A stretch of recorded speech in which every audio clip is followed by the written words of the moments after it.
Welcome to another vital nursing video. In this video, you will get to test your nursing critical thinking skills by answering one question.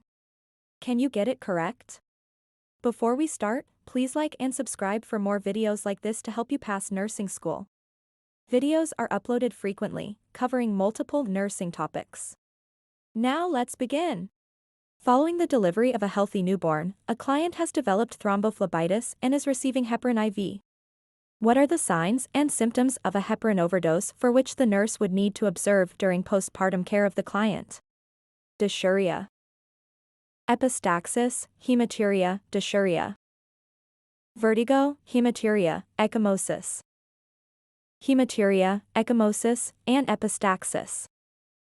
Take a moment to pause the video here to think of your answer. Let's now eliminate each answer.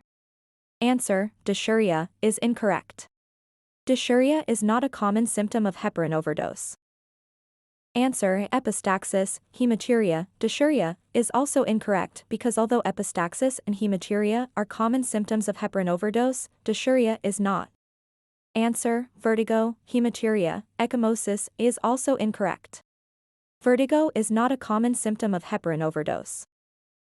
This leaves us with the correct answer being hematuria, ecchymosis, and epistaxis.